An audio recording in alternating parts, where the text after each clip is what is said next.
I also want to take a brief moment to acknowledge recent events, because we are having this conversation against that backdrop.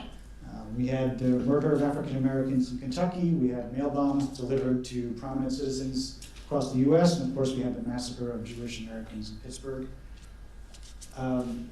These events, they are weighing on all of our minds. We think about them and we have this conversation amidst that backdrop, as well as the upcoming election and everything that is connected with that. This conversation is not specifically about those events, but of course those events inform how we think about some of these issues, about our democracy, its past, its present, and its future. If those are events that come up in conversation, we'll of course address them. If there are events that you want to address when we get to the Q&A and having this conversation with all of that, we can of course address them there as well. Part of what we feel that we do at the Lepage Center is we sort of take issues that are sort of contemporary and at the forefront of our minds and try to apply a historical perspective to them. So our event tonight is not to necessarily delve into the recent headlines and examine who said what and who did this and you know what the spin is coming out of Washington, rather to ask some deeper and tougher questions about our democracy, what American democracy means, how that question differs depending on what perspective you're coming from and where you sit, what the changes in that have been over time, who has been included and who has been excluded, who has purposely tried to exclude, who has fought to be included. And we hope that these conversations can help us take a step back from the headlines and see these questions through the prism of history. When we talk about the Lepage Center among ourselves, we talk about having dynamic, distinctive, timely conversations that are historically informed and civic-minded. And so that's what I hope we will do tonight, to have a conversation that is historically informed and civic-minded. We believe that history and historical perspective can help us accomplish this. If you are not familiar with the Lepage Center for History and the Public Interest, if this is your first time with us, welcome. I hope it's not the last time you'll be with us. I hope that you will look us up on the web, sign up for our newsletter, follow us on Twitter, connect with us in other ways, and I hope we can welcome you back to future events. This is the first part of the conversation on democracy, specifically looking at an American perspective. But in 2 weeks, we will continue this conversation, hosted and led by Paul Steggy, our faculty director, on democracy in a global perspective. We do not have a monopoly on democracy here in this country, and perspectives on democracy vary greatly depending on where you are in the world, at what point in time you're looking. So our focus here too is not solely to have a conversation that is US-centric. This is part one, and we'll be expanding into part two next week, or 2 weeks from now, excuse me. Speaking of a global perspective, I do also want to welcome those who are watching on the live stream. We have people watching in New York tonight. We have people watching in Washington, D.C. We have a few folks watching in Australia. And we even have a few folks watching in Hawaii. So aloha to you who are watching. And this conversation, as I mentioned, is being live streamed and filmed. So if you do ask a question during the Q&A period, please just remember that you will be on film, recorded and doing so. So, on to the conversation at hand. And we are very fortunate to have 4 outstanding thinkers, scholars, and conversationalists here. It is our custom at the Lepage Center not to create programs and handouts. We try to do our small part to save the environment and not run off hundreds of copies of things, which will then be thrown into the trash or the recycle bin. No offense meant to anybody who takes these home and saves them for the scrapbook, but most of the time that's not what happens. So as you walked in, you probably saw, I hope you saw, that there were bios flashing on the screen to give you an introduction to who these speakers are. But I'm also going to take a moment to introduce our speakers one by one and let you know who they are, and then encourage you to look them up online, in the library, read their books, become more familiar with their work and their scholarship, because the depth of their expertise will not fully be plumbed here this evening. So this is just an introduction to the wonderful minds that we have. Immediately next to me is Joanne Freeman. Joanne Freeman is a professor of history and American studies at Yale University and a specialist in early American political culture. Her award-winning first book, Affairs of Honor, National Politics in the New Republic, explored political combat on the national stage during the nation's first 10 years under the Constitution. Her most recent book, The Field of Blood, Violence in Congress and the Road to Civil War, uses 70 long-forgotten physical clashes in the House and Senate to explore how violence shaped the course of Congress and helped pave the road to civil war. She is a co-host of the popular American history podcast Backstory and appears frequently on TV and in print as a historical and political commentator. So please join me in welcoming Joanne Freeman.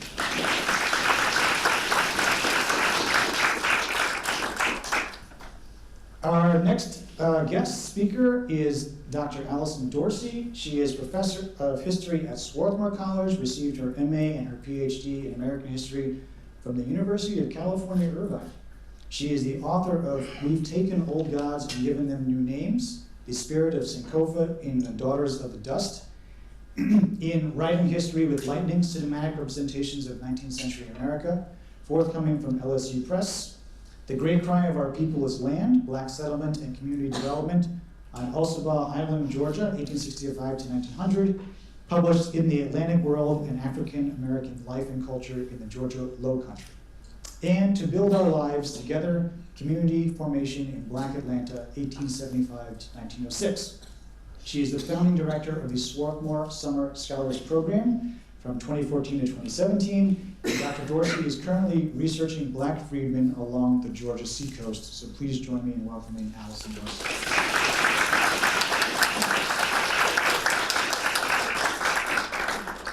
Paul C. Rosher received his PhD in American history from the University of Rochester in 1998. Dr. Rosher currently serves as Mary M. Burley Chair in American History at Villanova University, where he teaches global environmental history, American environmental history, a seminar in sustainability studies, Native American history, and history of American capitalism. In 2001, the University of Nebraska Press published his first book, Rebirth of the Blackfeet Nation, 1912 to 1954. In 2009, Harvard University Press published Serving Their Country, American Indian Politics and Patriotism in the 20th Century, which won the 2010 American Indian National Book Award. His latest essay, entitled Crossing New International and Historiographical Boundaries, American Indians and 20th Century American Foreign Policy, appeared in Diplomatic History. His current book project, to be published by Cambridge University Press, is entitled Citizens of the World, American Indian Citizenship from the Revolution to the Present. Please join me in welcoming Paul Ward.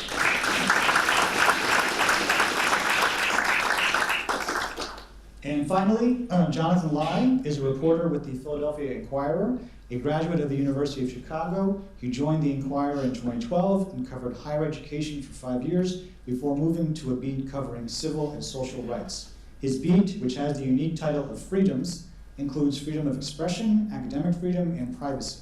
For the past year and a half, most of his work has focused on voting rights and elections, including covering partisan gerrymandering, absentee ballot access, voter turnout, and election reform efforts in Pennsylvania and New Jersey. Jonathan was born and raised in Palm Beach County, Florida, so he really believes in the power of every single vote and the importance of election design. Please join me in welcoming Jonathan.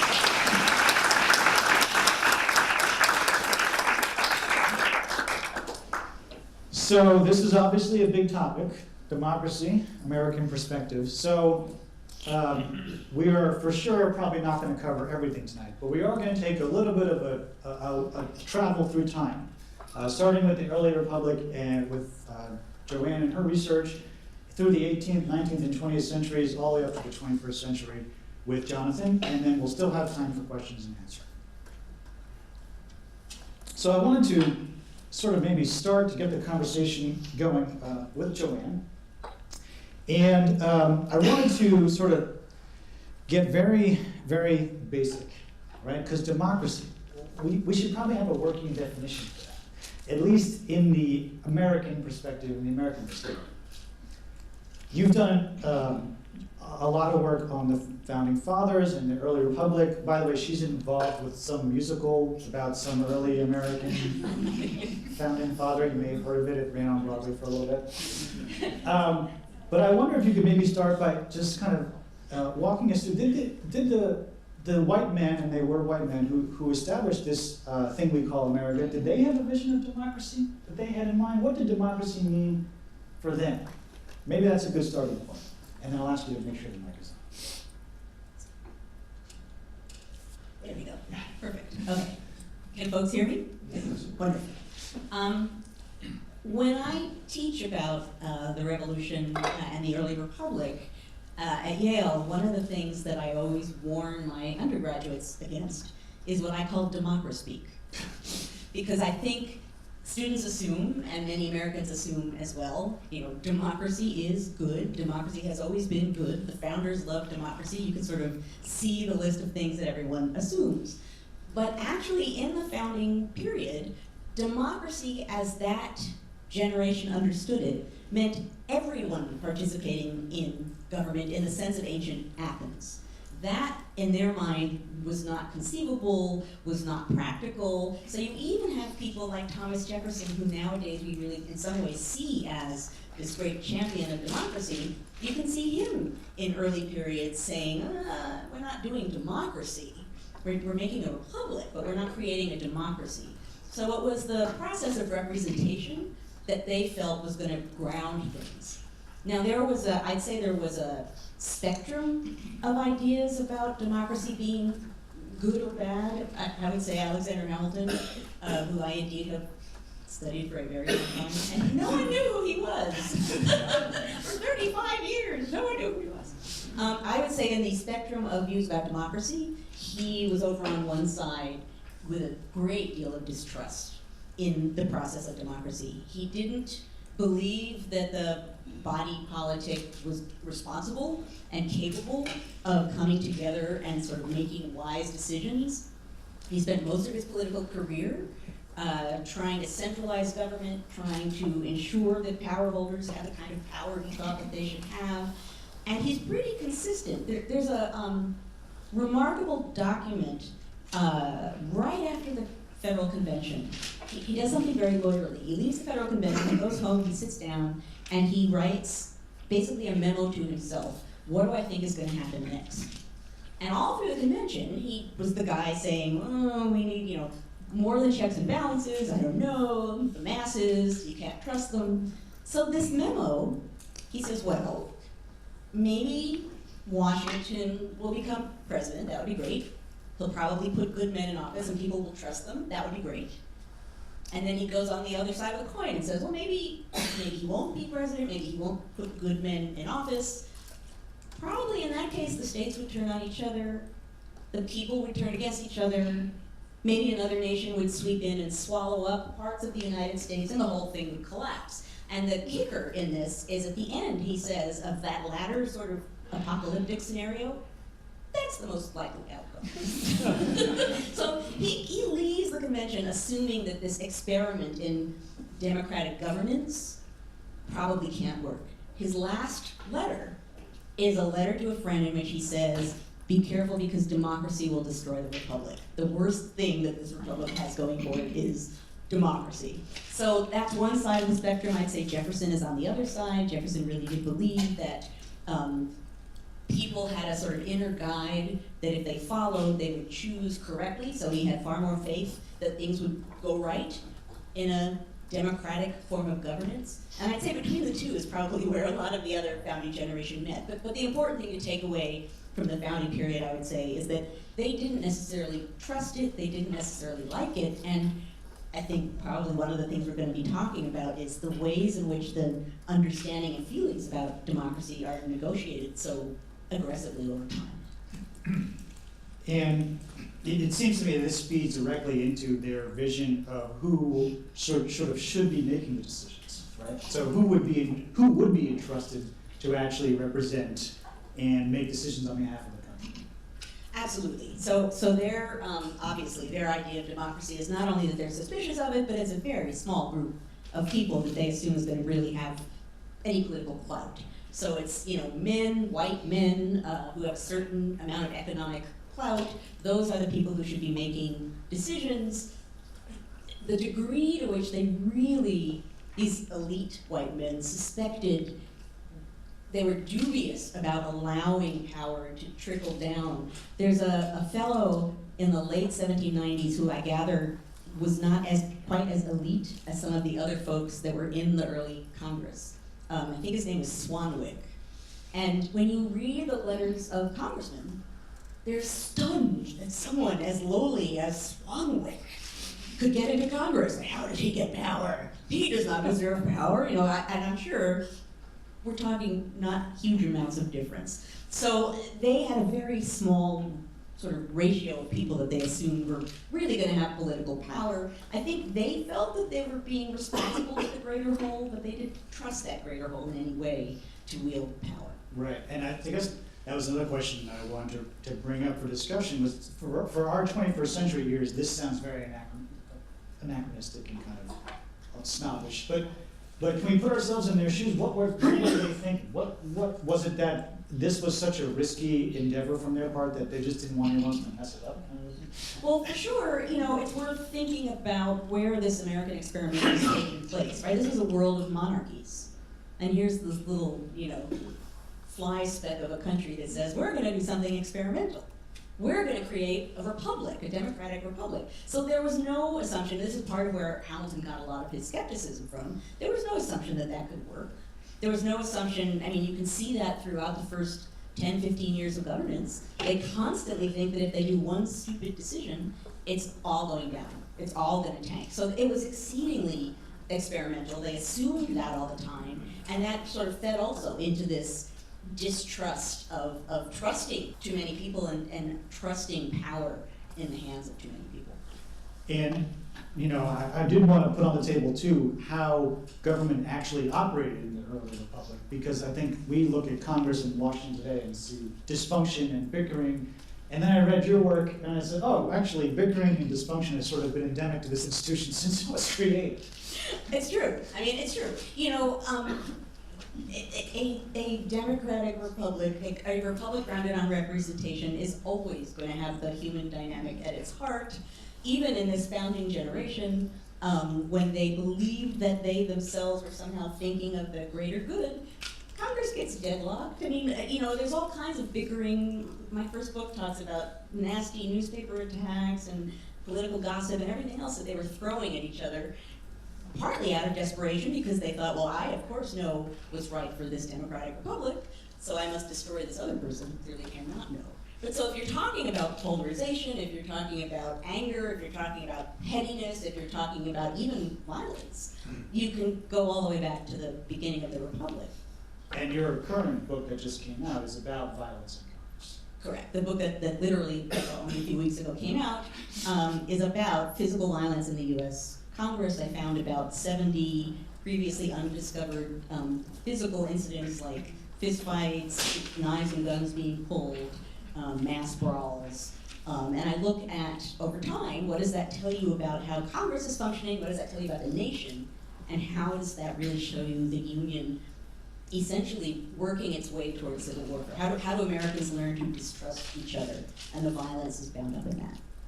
And so as a sort of a bridge to get into Allison and her work, do we have a sense about how the early founders in this early republic viewed those who were on the outside of the process? So were they supposed to just accept what the insiders came up with? Was there any honest way of getting sort of representation in any form from that body politic, and then having it funnel back to representatives and congressmen? Or was it completely there on the outside, we're on the inside?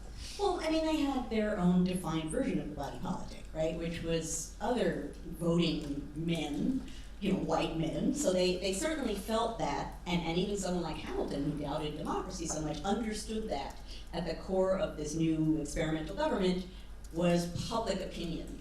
They don't really know who the public is fully, and they don't know how to get public opinion. They talk about that all the time, but they understand that in some way or another, what they're doing in a different way from other governments is grounded on the public. They're constantly, how do you figure out public opinion of the government? You know, Washington says, you, my friend, go ride around and sit in taverns and listen to what people say and then report back to me. Do they like the government? How do you figure that out? But they certainly did have an assumption that people who were not quite of their class and who were white and male would also, they were the foundation of the republic. Is it ironic that someone as suspicious as Hamilton was of democracy is so lauded because of this musical, and yet someone like her, who was more of an advocate for sort of what we envision as democracy, is sort of demonized? Oh no, this is the weirdest thing in the universe. I mean, so I've been studying Hamilton for 35 years before this point.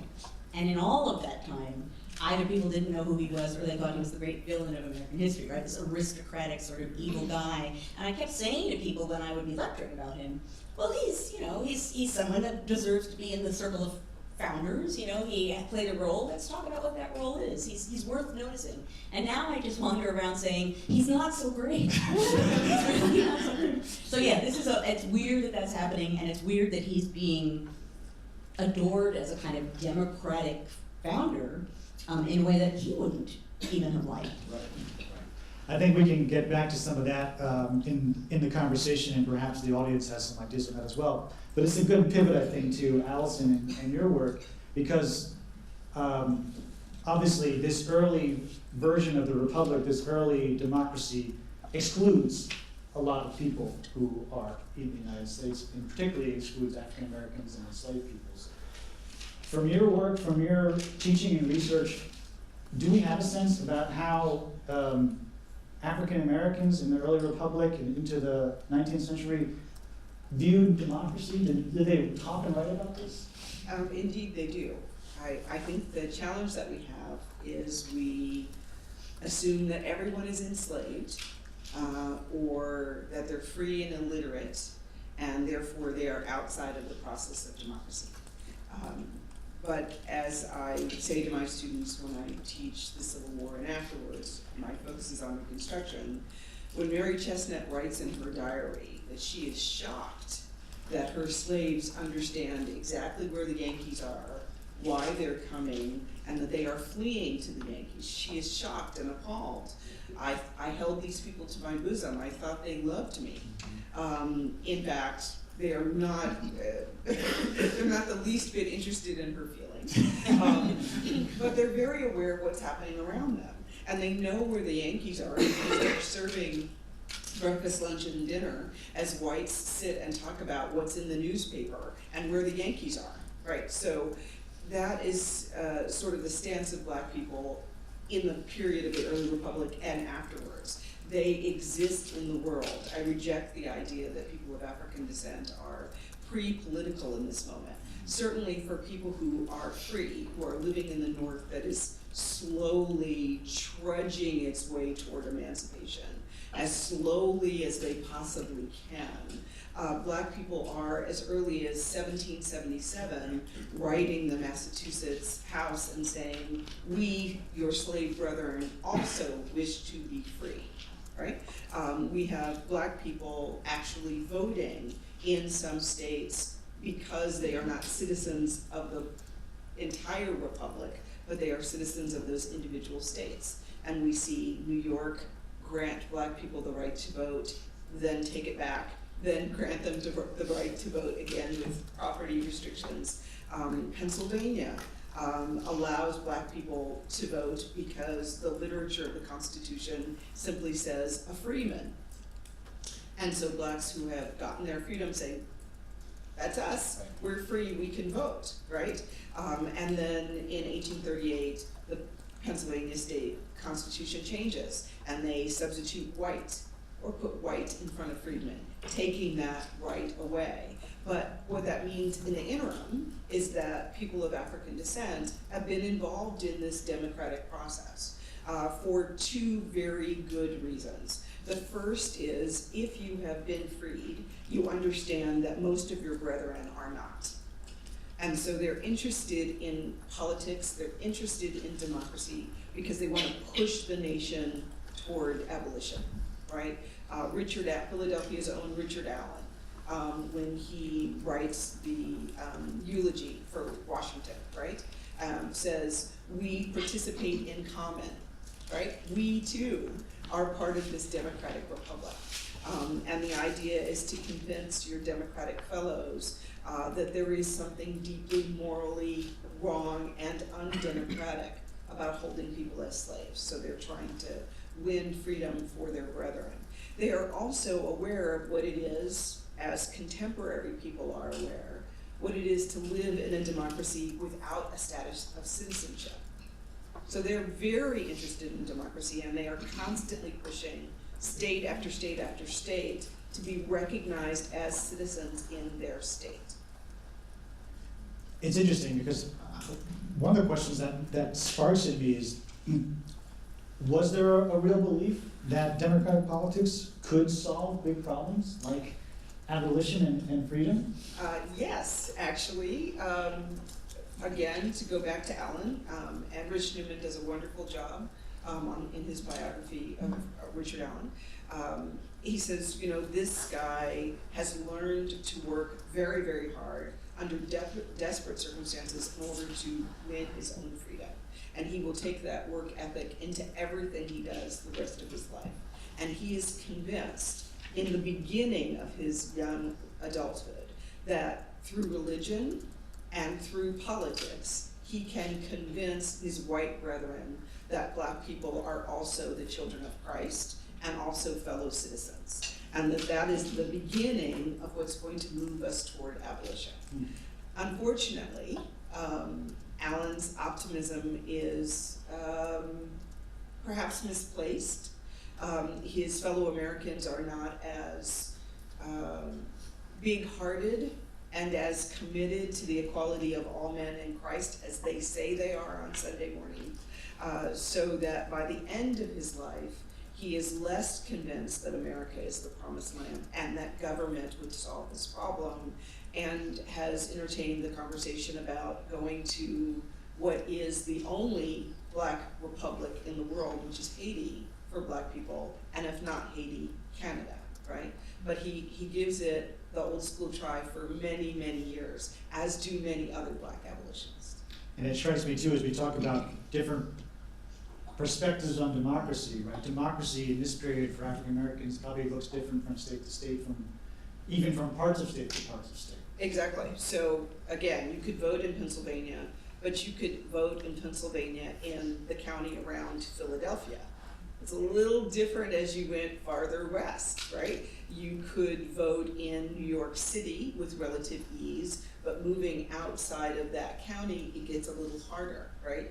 It requires that your fellow citizens recognize you as someone who has the legitimacy of coming to a polling space, right? It goes back and forth, and what we see toward the tail end of the period of the early republic, between 1814 and 1838, is this closing of the window of opportunity. So democratic opportunities for African Americans in terms of participating as citizens gets narrower and narrower, right? So when Blacks lose their right to vote in Pennsylvania in 1838, that will be the case until after the American Civil War. And I did want to talk a little bit about the post-Civil War period. I know some of your work specifically looks at that era. And I was struck in some of your work about the notion of this eagerness among African Americans to participate in democratic structures once emancipation was delivered. And this notion of sort of learning to be a citizen, learning what the expectations are, learning the Constitution, learning about the workings of government, learning how to vote. And maybe you could talk a little bit about that. Sure. The thing that struck me most in doing the work on the Georgia freedmen in the Low Country is how many of the people who show up as a political voice immediately after the Civil War had been soldiers. Many of them, of the group that I'm looking at, the USCT 33rd, had been enslaved right there in the Low Country. They run to the Union Army and sign up. The first thing they do besides learning how to drill is they learn how to read from someone. All it takes is one man in a unit, and that whole unit will master literacy. The things that they learn from are newspapers, but also the Bible. And there's this running conversation throughout the Civil War about rights, about states, about the duties and responsibilities of citizenship. So when Field Order 15 happens, that's the legendary 40 acres and a mule, it happens literally because Sherman speaks to a group of black ministers and says, what is it that you need to be free? And they're very straightforward with him.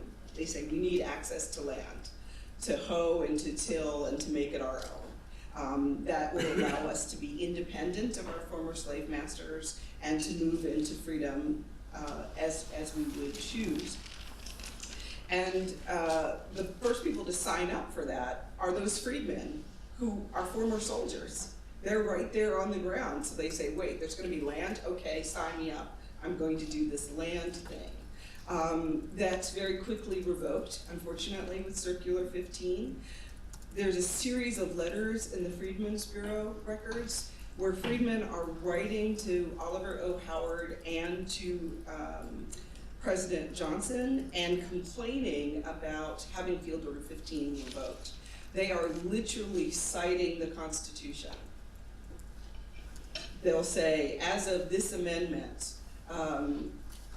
citizens have the right to be secure in their person.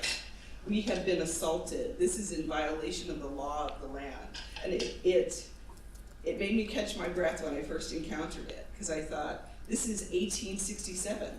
You've only been free for 2 years. And they have completely immersed themselves in the language and traditions of American citizenship and of the US Constitution. A reflection, I would say, of that argument between William Lloyd Garrison and Frederick Douglass, right? Where Garrison says, the Constitution is a contract with Satan, we've got to tear it up and start over if we're ever going to move to freedom. And Douglass says, wait, hold on. Without that Bill of Rights, without the definitions of citizenship, what leg will the African American have to stand on? And it's very clear that freedmen took that very seriously.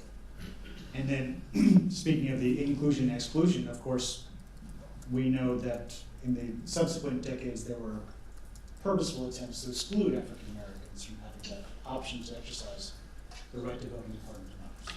Right. So the ones that we are all familiar with, the poll tax, literacy test, grandfather clause, but also overt violence at polling places. Both before and after ballots are cast.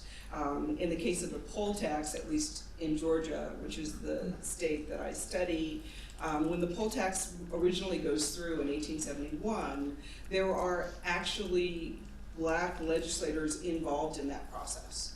And they are agreeing for a tax on themselves, a head tax, as part of paying for education for black children in Georgia. What they don't anticipate is that 6 years later, in 1877, that the state of Georgia will make that poll tax payment cumulative. So not that if you've just missed one, you can still vote, but if you haven't paid your poll tax in the previous 12 years, then you cannot vote. And you'd have to have that money all at once. And for people who are cash poor, of course, that's a barrier. That also affects whites, but whites are allowed to have a sort of good conduct clause escape hatch. Similarly, the literacy tests are not just about literacy. It's not just about can you read and write in English. Literacy tests could be in Latin. There's an understanding clause, right? We pull out an obscure section of a legal document. Can you tell me what this means, right? The grandfather clause, which always makes me smile, because the grandfather clause simply says, you cannot vote unless your grandfather could have voted. Well, there's lots of folks who are biracial for whom their grandfathers could have voted. But somehow that didn't work out to their favor. And then there's the overt violence. This is the part that is, for me, most damning to this idea of democracy. If I think about the Founding Fathers being very worried about the masses and the rabble, the people who attack folks in Louisiana and South Carolina and Georgia are a mob. They are organized as the Knights of the White Camellia or the Ku Klux Klan, but sometimes they're just ordinary white citizens who refuse to allow their now freed black brethren to participate in democracy. And unfortunately, those traditions will last from when they are instituted in the 1870s until the Civil Rights Movement in the 1960s. And of course, we're seeing a repurposing of this mob language today. Yes. Right, as again, it's sort of a threat to democracy. I think these languages come back in circles and are used and exploited in various circumstances. I wanted to bring Paul into the conversation now, because there's another large category of persons who were here even before we were, and who had systems of government even before our nation was formed. And that was the class of persons who for centuries was excluded from American democracy in all sorts of different ways.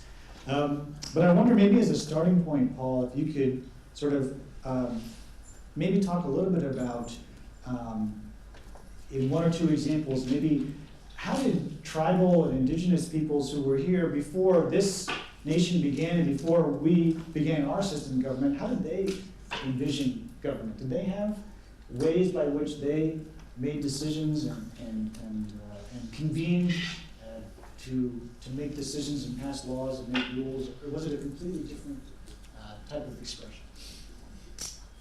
That's a good question. Historians still debate whether the United States took some of its ideas of democracy from the Iroquois Confederacy. Certainly Ben Franklin, who had a lot of association with Iroquois leaders, found something of value in these different groups having consensus decision-making processes that maintain the peace over multiple generations. So the Iroquois is usually held up as sort of similar to the U.S. system.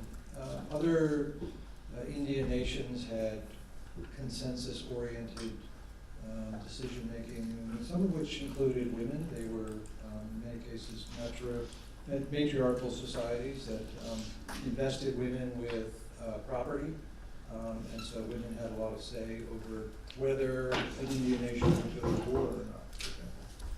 That was eroded in the famous Cherokee case, where the Cherokee decided that in order to survive as Cherokee, that they would have to adopt patriarchal decision-making. So I think there's more common is a collection of chiefs, usually that would bring together representatives of different clans. So the concept of a nation really wasn't born until you get into the treaty-making phase, where nations had to nominate a delegate to negotiate with federal officials. So a lot of it is representing the interests of clans in questions of resource and migration and so forth. But consensus was at the heart of a lot of political decision making. They would go on for days until everybody was in agreement. That kind of peace. And that really brought together disparate groups of families and so forth. And then again with the Cherokee case, where some Indian nations decided that the best course was to become a mirror of the American nation and adopt the Constitution, which the Cherokee did in 1827. The Cherokee, of course, had slaves and denied voting rights to Cherokee who didn't have property. So that was another sort of corrosive impact of adopting the American system. And then I think when we get into the period of the Indian Wars, a lot of those consensus decision-making processes became eroded because of the pressure that U.S. officials put on Indian tribes,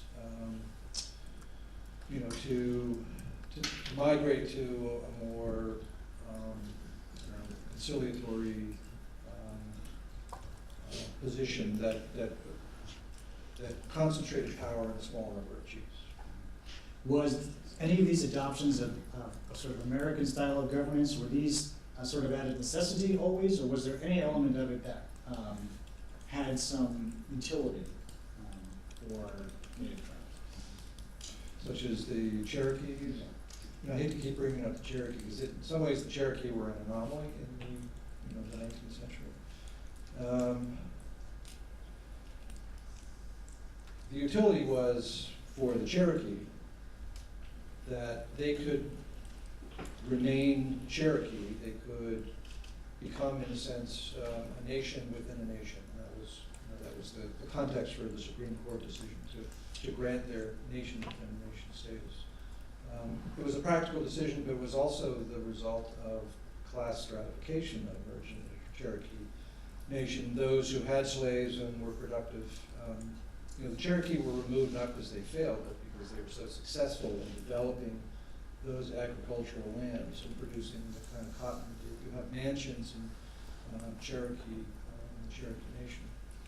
So it really reflected the growth of a political elite that then used these instruments, such as a constitution, to deny suffrage to members of the Cherokee Nation, including slaves. Right. And from your writing and research too, I was interested in this notion of indigenous peoples as sort of being their own nations throughout much of American history and not being integrated into the fabric of American society until very late. And in particular, I think they were excluded particularly from the 14th Amendment, which in the Constitution, which singled them out. So do they, maybe you could talk a little bit about that, but also when it comes to sort of democratic governance, do they see any optimism, any potential relief through American democratic structures? Or because they've been kept so separated and excluded in so many different ways, do they not see any chance for redress of grievances through the American democratic process? So in 1924, Congress adopts the Indian Citizenship Act, which grants U.S. citizenship to all Native people, whether they wanted it or not. And many didn't, because they didn't want to be a part of a nation that had treated them the way that they had.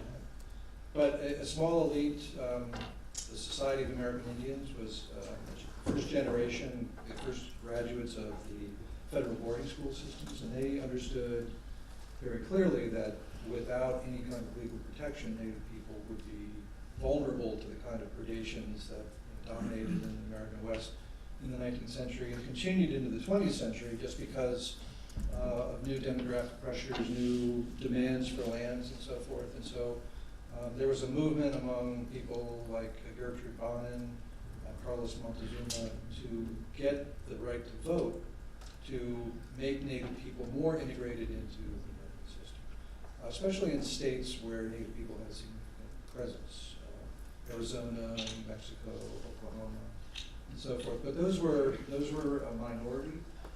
Most Native people in the 1910s and 1920s were focused on reconstructing their nations out of the trauma of the Indian Wars and the reservation system that systematically deprived them of natural resources, water, gas, and so forth. So what you have then is a period that I see in the 1920s and 1930s where Native people are focused on reconstructing their own government.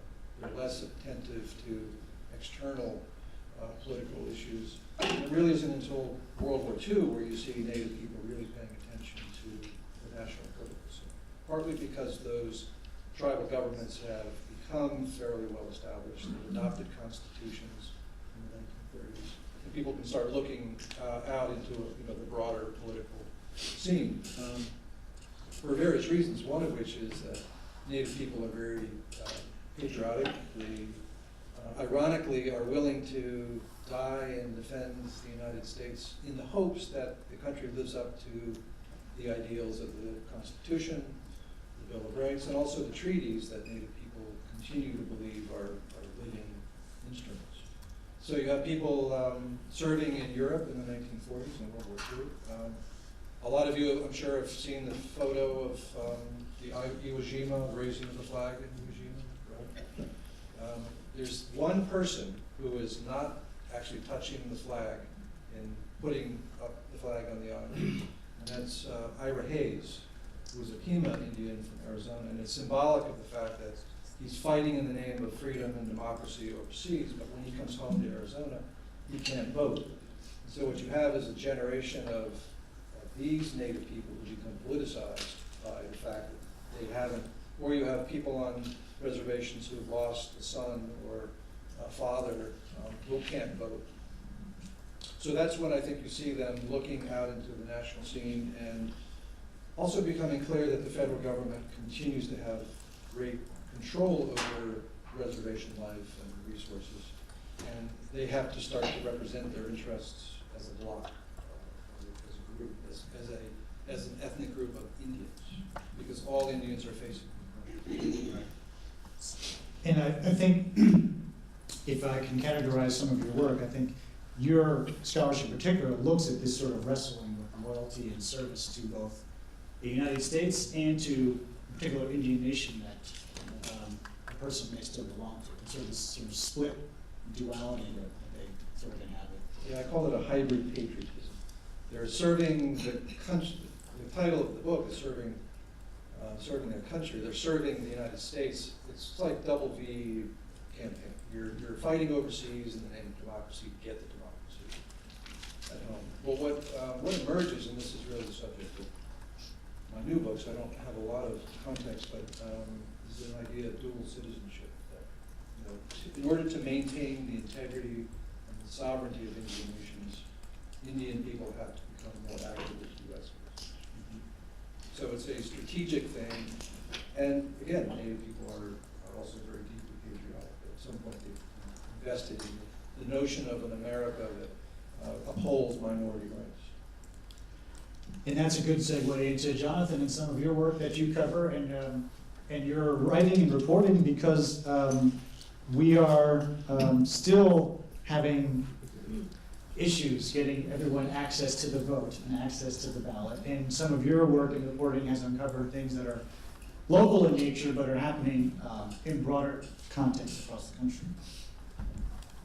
Yeah, it's kind of funny when Joanne was talking about founding fathers being concerned about democracy, meaning everyone participating and too many hands being involved and white men of means.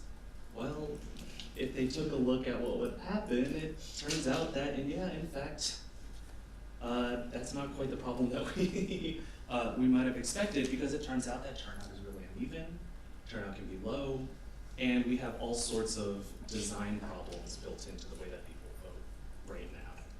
Things that I've been looking at in the past couple of weeks include what are called UOCAVA voters. These are military and civilian voters overseas.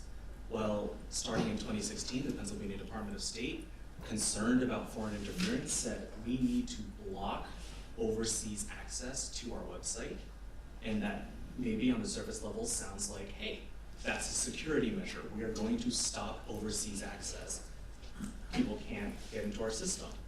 Well, what that means is that several thousand voters who live overseas can't access their ballots right now. And so I've been writing about that. I've been hearing from voter after voter who are telling me, why can't I get my ballot? Is something wrong? And they worry, and this is a real concern for me, they worry that it's intentional. Because historically, it has been intentional when these issues pop up. And sometimes today, it seems like it might still be intentional. And so people, I always get this question every time I'm writing about a different issue. People are asking me, you know, is this voter suppression? Are they trying to keep me from voting because they don't think that if I live overseas, I'm not allowed to vote, for example? Or, you know, we have some absentee ballot issues. In terms of, in Pennsylvania, the law is very, very restrictive in terms of who is allowed to vote absentee, and we don't have early voting. And so most people in Pennsylvania vote on election day at the polls. In recent years, there has been a real shift across the country, and so many other states, you have early voting, you have what's called no excuse absentee voting, or vote by mail, in which you receive your ballot by mail and you can send it in, or you can go to a post office, or you can go to an election center, stuff like that, you can drop it off. Every year, every election, the number of people who are voting in some way other than on election day at the polls increases. In 2016, the general election in November 2016, 60% of the votes that came in on election day at the polls. 40% of voters voted in some other method, whether it's early or it's mail-in voting.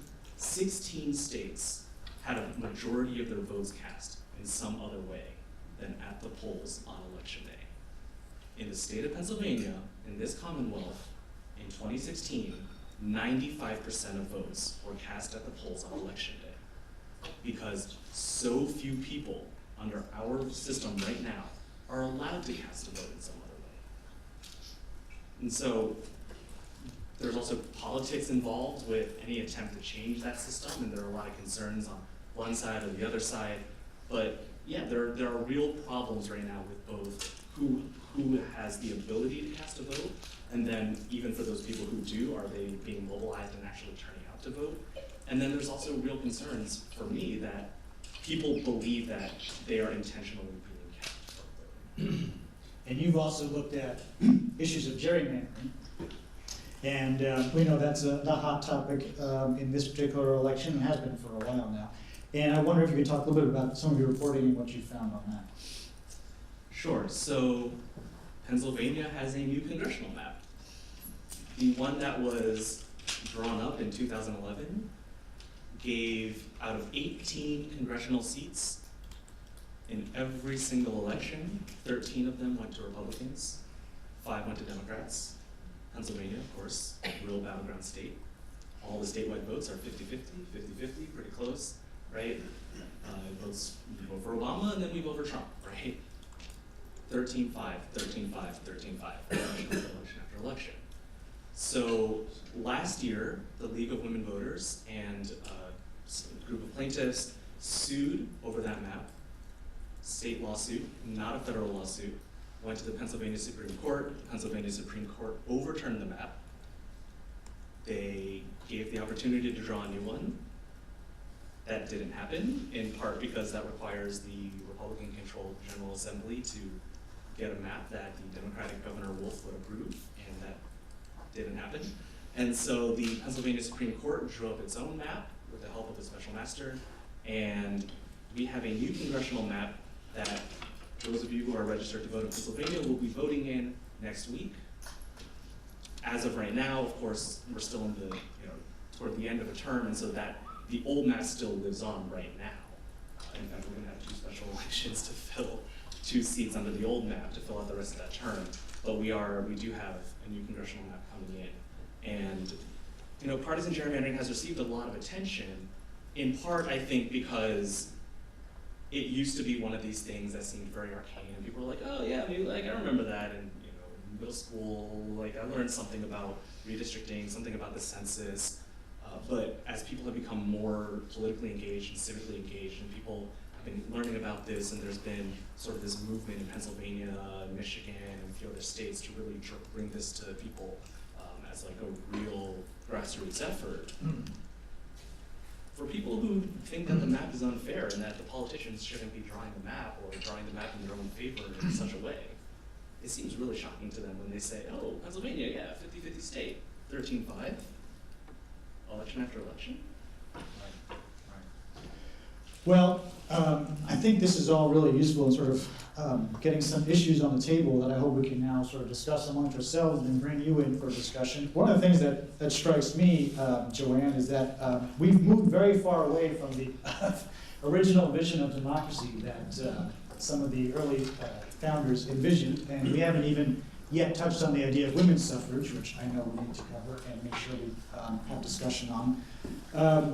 But was this the kind of democracy that was envisioned, one that includes women and African Americans and Native Americans and Asian Americans and Latino Americans and other hyphenated Americans? Or do you think the founders would look at this and say, this is appalling, this is exactly what we warned you against in all of our Federalist Papers?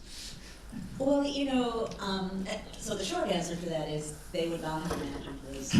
Every now and again, someone would say, usually, I think Albert Gallatin asks Jefferson, what do you think about women holding positions of office? Women's having the vote, and Jefferson's like, So it wasn't on the radar. Now, interestingly, I will say, sort of related to what Allison was saying, there was a brief moment when in New Jersey women had the vote.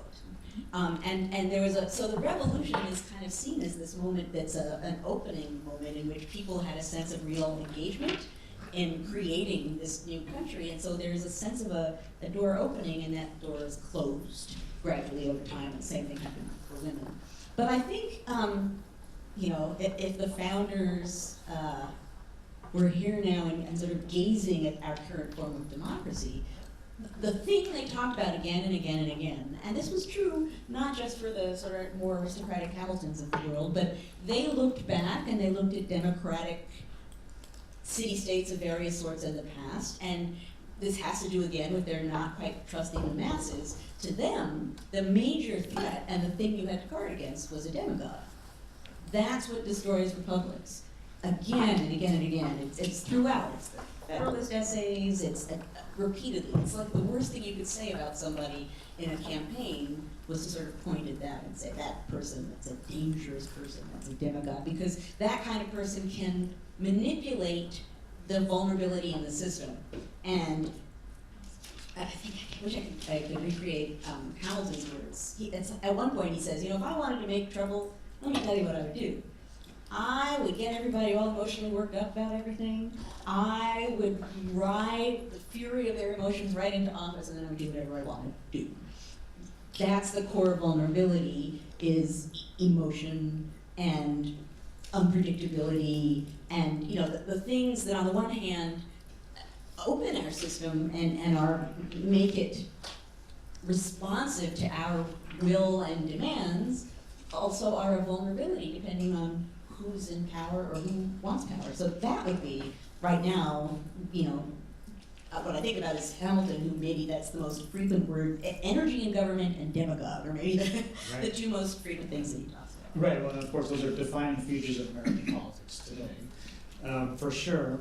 I wonder, I mean, there's so much rhetoric now about, you know, democracy dies in darkness, and everything that comes out is a great threat to democracy. I think in one of your articles, Jonathan, you mentioned that the League of Women Voters in their lawsuit against the gerrymandering map said that this is one of the greatest threats to American democracy, right? That was one of their quotes. I guess on some level, which democracy is it a threat to?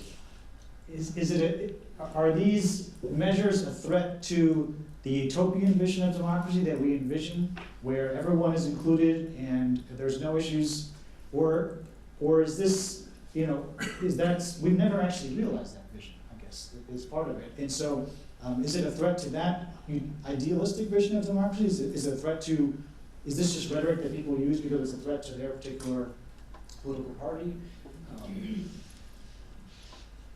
Hard to say, if you ask them, and you should, they might say to you, oh no, of course it's not a nonpartisan question, and we're just talking about, you know, real democracy, whatever that might mean to whoever's saying it. Then you have people on the other side who will say, you know, well, they're just Democrats, and I've heard all sorts of things, especially with the gerrymandering case, where it was brought by the League of Women Voters, and they're a nonpartisan organization, but the Republican lawmakers that I talked to were always saying, well, they're just Democrats, they just want Democrats to win. Right.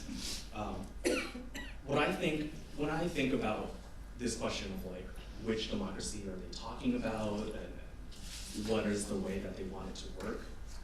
Honestly, I break it down and I think about it like any other policy issue, and I say, well, they're talking about like who's allowed to vote. If you do use your constitutional right to petition the government for redress of grievances, is somebody listening? How does that turn out? I think of these as policy issues, and if you break them down into policy issues, then it becomes a fairly straightforward question to say, are different groups able to express their policy preferences? Are you able to go to the polls and vote for the people that you want? Are you able to have your vote counted the right way? Are you able to bring out other people who would be eligible to vote? And so, to me, I don't know how many different competing visions of democracy there are out there, and I don't know how much support each one has. What I'm concerned with is, given those visions of democracy, given those numbers, are they all being expressed? Are they all able to be expressed if the people who hold them want to do so?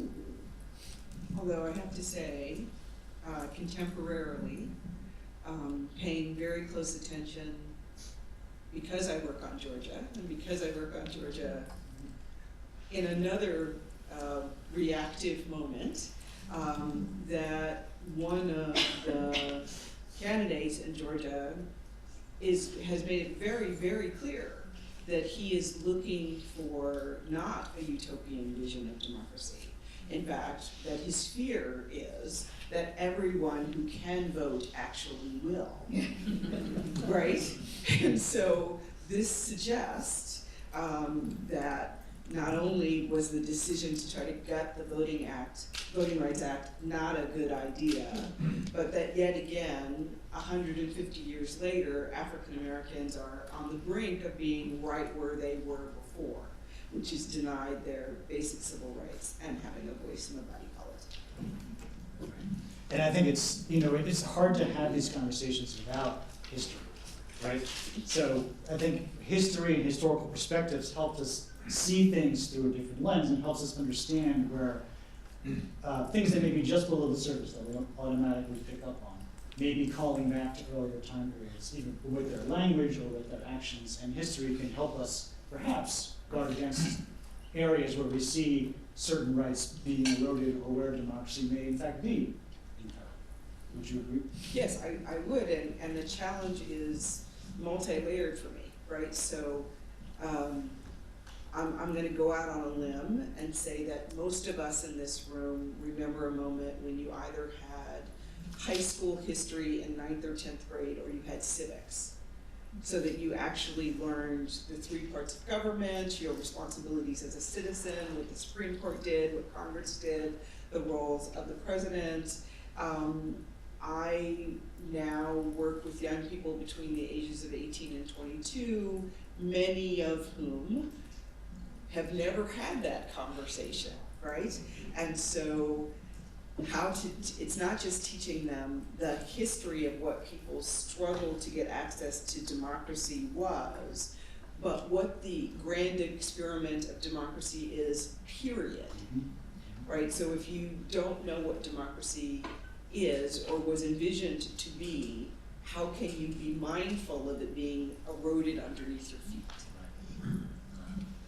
And I want to add to that, because Allison and Paul, you were both talking about groups of people who were grabbing at the Constitution, the written Constitution, as their way to get those rights. And now, Allison, what you're talking about is people who don't have that knowledge, right? So they don't have that lever to grab at, and no sense, Americans, all the way back to colonial America, were a very paper constitution-minded people.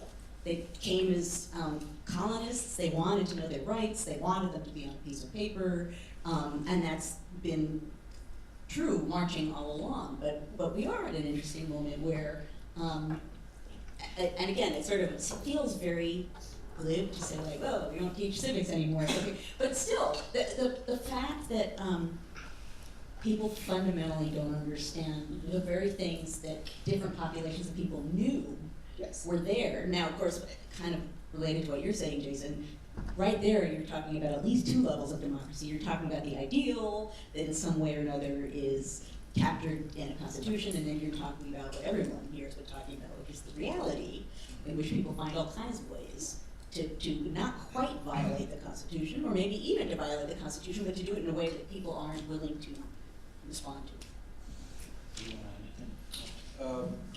Just that for Native Americans, they do having, and I spent part of my summer looking through newspapers, Indian newspapers, and a lot of it was how to educate people on the fact that they have that right to vote, what's at stake for them. And so there's an education process.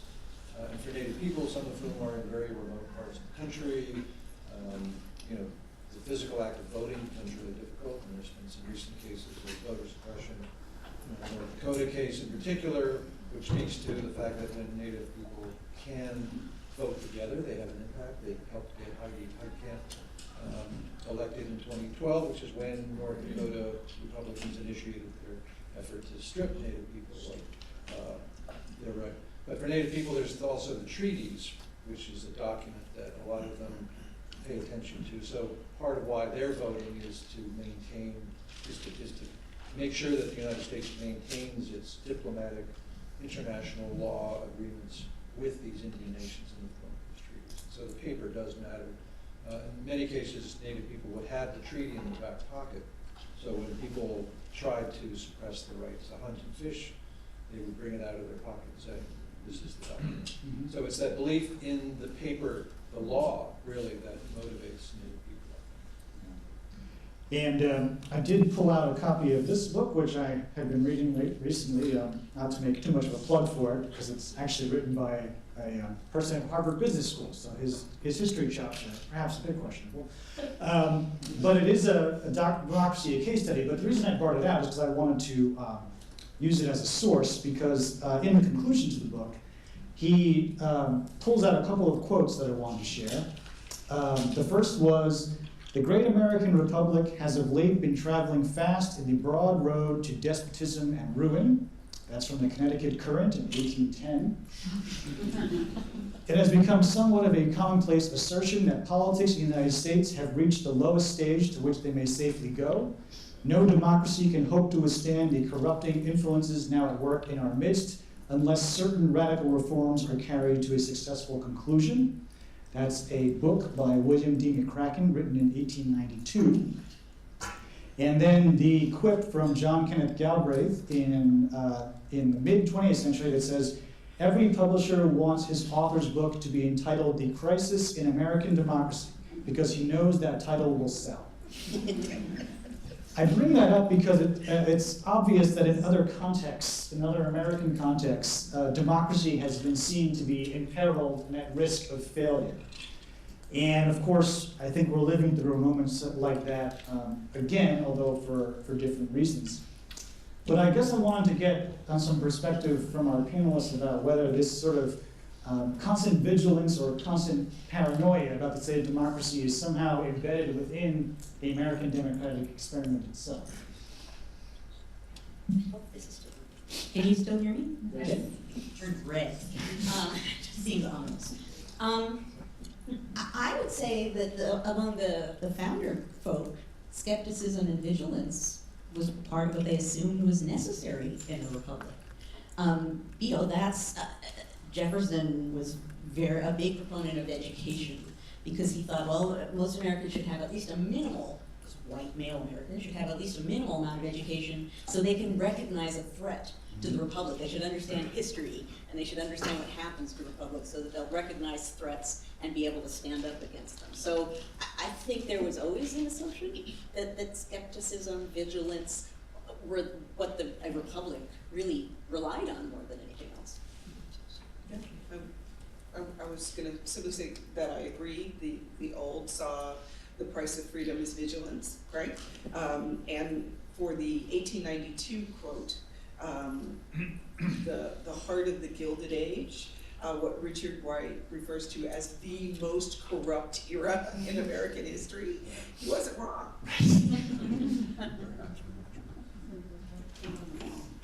I think most of the people in this room probably are politically engaged, probably read some degree of news and try to vote if you can, and try to make sure other people vote as well, but that's really rare.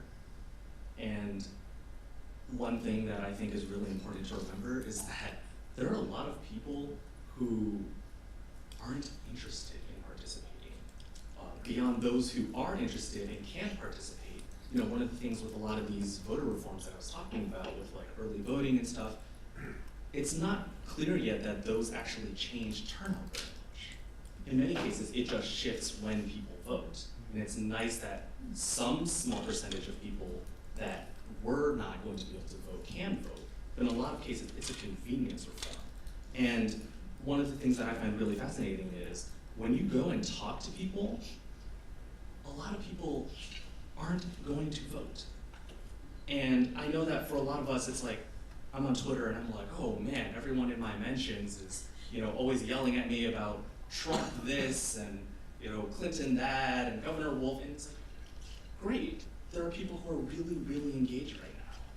But I'm I'm sorry, but when a third of Philadelphians a third of registered Philadelphians didn't vote in November 2016, and there are many more Philadelphians who didn't register in the first place, one of the saddest reasons that I sometimes hear is people who are worried about jury duty or something, so that sometimes concerns me.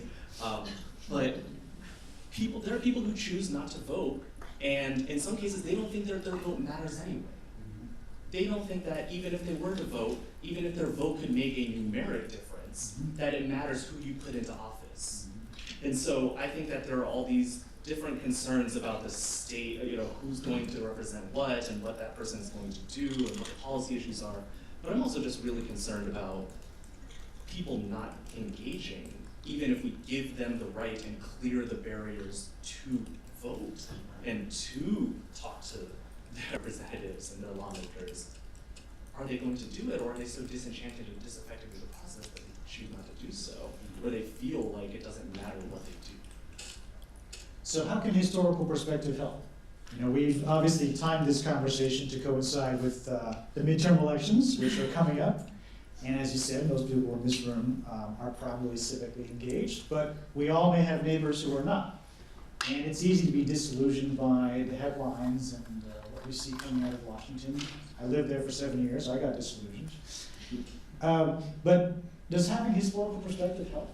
Does having a sort of broader understanding of this democratic experiment and this expansion of democracy from what it was originally conceived to how it's grown to be more inclusive, and how change has been, albeit hard fought and hard won, how change has occurred through the use of the democratic process.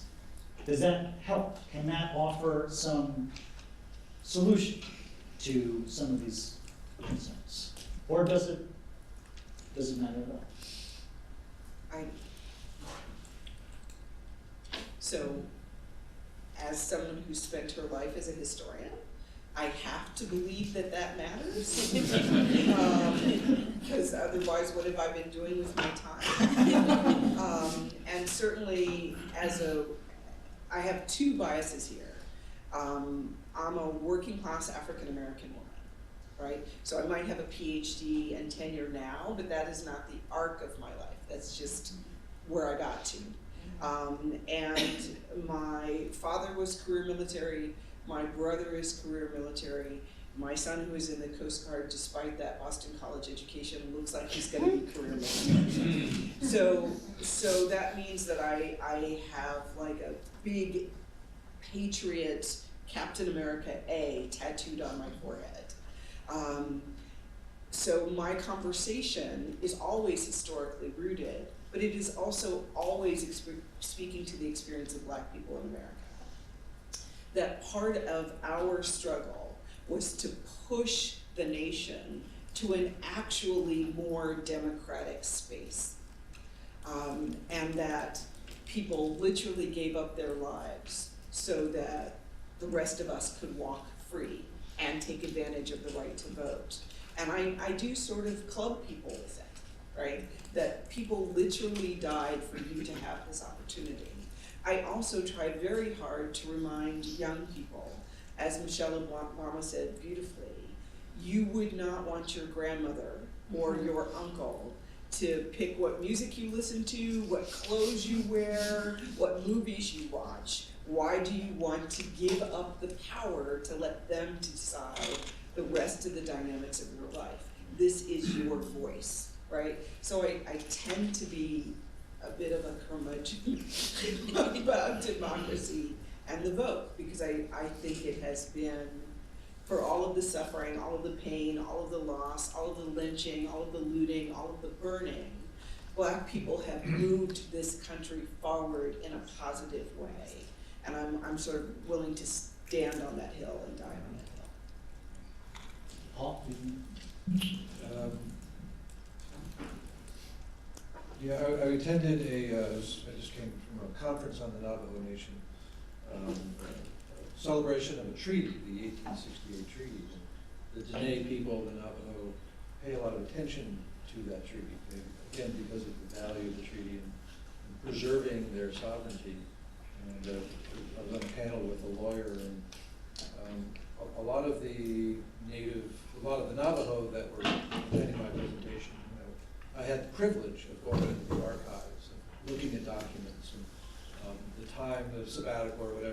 sense of it and to produce.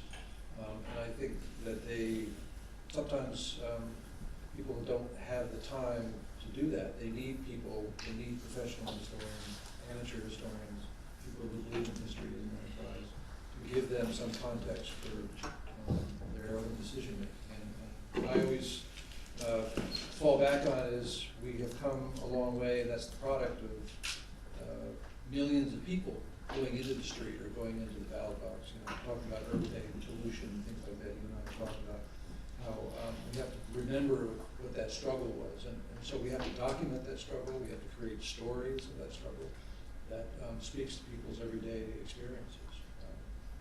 So I think we just have to keep engaging the public in ways that they can relate to. I think also that the long arc of history, having that historical perspective. First of all, thank you very much, Allison, for saying that, because I feel the same way. Of course it has to count. It's history. But I think that long perspective, I think that there's a temptation to assume that the arc of history is always for the better, right? We're always getting better. Everything's always rising. And I think that when you do have a historical perspective, what you see is negotiation, struggle, rights taken away, and then fought for to get them back. You see that there's nothing predetermined or inevitable about our political system. You see, you restore the humanity to it, and you see that democracy, yes, it's in a sense it's an ism and it sort of floats up here. We love democracy, democracy is good, but in reality, it's on the ground, it's us. And that's the way it either will or won't survive. And I think that only a really grounded in people, kind of as you're suggesting too, Paul, historical perspective that really shows you that human process of figuring out what it is and then fighting for what you want it to be. That, I think, at least brings to life, at any moment, not just our current moment, what the stakes are. And that's might be a way to sum up American democracy, at least the American democratic concern, is that people are fighting for what they believe, and to make it just slightly better than those who came before us. So with that, let's get you involved in the conversation. Now, a couple of ground rules for our conversation. We want to get as many ideas and thoughts in the mix as possible, so we'll ask that you keep it on the briefer side. Whether it's a comment or a question, you can address it to a specific panelist or just a general comment to respond to. We also will work all sides of the room, so we'll start on this side perhaps, and then we'll go to the middle, and then we'll come back over here, and then we'll go back around. And speaking of young people and getting them engaged, we want to make sure if students have questions that we get those in the mix as well. So Andrea has actually positioned herself over here, so we'll start with this gentleman, and then we'll work across the room this way. I have a question for the panel. Can anybody on the panel address the fact that we have not returned to the very beginning where the country's run by rich white men? So addressing the notion that perhaps we've returned to the late 1700s where it's just a select group of people in the room of a particular composition who are sort of running the show. So we can use that to address that. Okay, so as a historian, it no longer. Oh no, we would lose me. Don't worry. Okay. So as a historian, I can't say, yes, we've come full circle and we're back to where we started. There's certainly a pull, right? There's a power that wealthy white people have, wealthy white men particularly have, and that pull is part of the ongoing sort of negotiation for who has rights and what kind of rights they have. So personally, I wouldn't say we've gone all the way back, but I certainly would say we're seeing the continuation of a struggle that does go all the way back and is just coming up now in a different kind of a form. Yeah, I think I would agree with that, with the exception to say that I am deeply concerned about the Supreme Court. So when I have a conversation with students about what it means to be a strict constructionalist of the Supreme Court, I literally say, look at me, tell me what you see, right? Is there a place for me in that original Constitution as it is written by the founding fathers? And the answer is no. It's the negotiation, it's the fighting, it's the pushing the envelope, it's the 13th, 14th, and 15th Amendment, the amendment that gives women the right to vote. It's all of that expansion that creates the democracy that I want to live in, right? So I'm very anxious right now as a historian about the current makeup of the court and where the court seems to be going. So in that sense, I think we're leaning back in a way that we may not be in general. We have a question in the middle from Marcus.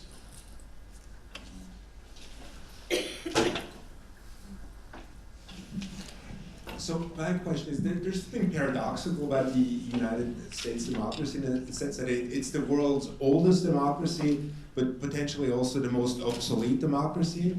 And what I mean by that is sort of, there are a whole bunch of sort of political practices like voter suppression, gerrymandering, lifetime appointments to the Supreme Court that would be an anathema in most other democracies. Yet here in the United States, this continues to be sort of a legitimate form of political engineering.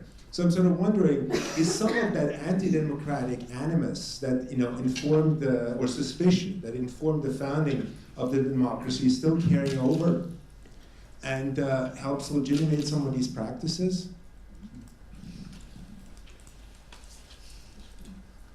I mean, I think it is worth noting that, for example, gerrymandering, is named after Elbridge Gerry, and yes, it's Gerry and gerrymandering. But that's a late 18th century word. So some of what we're talking about here, where in a larger sense an old democracy, but some of what we're talking about really has never not been here. Our democracy has been, as you put it, sort of engineered and manipulated, and people are always trying to find out what sort of avenues can they turn and levers can they pull to get power, right? That goes all the way back. There was all kinds of funny business in the 1790s, so we're talking the first decade of the government. If you spell the name of a candidate wrong, your vote doesn't count. All kinds of ways in which people were trying to play with even the people who at the time had the right to vote to try and manipulate it. So, I mean, I think the generation of people I write about would say, well, that's the vulnerability of a democracy, right? They're right there. It's the fact that it's grounded on the vote, and the vote is based on the masses, and that process, that open process, can be manipulated. And just another plug for our event on November 12th, where we'll examine democracy in other contexts. I think that's an important conversation to have at that moment as well. Let's make sure we get from this side of the room, if there are any. Can this gentleman right here? Two comments. One, I assume the next one is going to be about the history of democracies themselves, the onset of democracy and thought and how it got through. It's, when you look at like France, it took them 5 or 6 times to figure it out. So it's not a pretty sight. So I don't expect America to be a pretty sight. I don't think we should really be too hard on the American democracy experiment. It's going to evolve, and that's the way it is. But my concern goes to the Inquirer writer, and I'm sorry, I don't know your name, but John. You mentioned, John, yeah, that's easy, that's good, I like that. You mentioned, the gerrymandering was mentioned, the poll tax, which still probably exists in some ways, even today. But I'd like you to comment on, I think the boss Tweed used to say, I don't care who gets elected as long as I get to nominate. And we sit here with a recent election where on one side the nomination was somewhat fixed, and the other side the nomination didn't require much money because he had all the money. And so he essentially took money out of the process. But money has corrupted how we vote because it's a Hobson's choice. You can vote for any candidate you want as long as it's one or the other. So what does our vote really mean when upstream, who makes the nomination?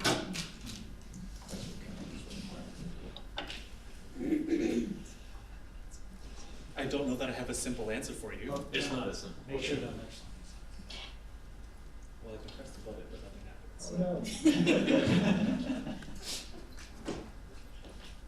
Thank you. I'm not sure that I have a simple answer for you. I I don't know that a simple answer exists for you. If your concern is about money in politics, yeah, there is quite a bit of money in politics. Although what happens with money in politics is kind of complicated, right? One of the things that I remember, I talked to a lot of historians and political scientists, and I was speaking with a political scientist a few weeks ago about campaign finance and money in politics. And I said, I sort of made an assumption, I will admit, and I said, well, and all this money comes in from special interests, and she stops me and she says, well, what do you think that money does? And I was like, well, it can influence votes, probably, and then can influence voters. And she said, if the money can influence politicians' votes, why aren't the Koch brothers financing Democrats to try to convince them to change their votes? And I was like, well, it would be expensive. And she was like, and how much money have they put in? And so I do think that there are questions still today about what exactly money in politics does and how effective it is. And I think there's a lot of research right now that shows that voters, a lot of this money goes into TV advertising, for example. There's a lot of research that shows that most voters just don't care what you put in front of them. What they do care about is you can mobilize them to go and vote, but what they care about is what's the party label next to the candidate. They care about the candidate's party, and that's essentially it. And in Pennsylvania, we have a closed primary system, right? And a lot of people decry this system and say that people are being shut out of the process, and it's creating this system where extremists win the primaries, and you don't get moderate politicians coming through. There's just a lot of research that says that's not the case.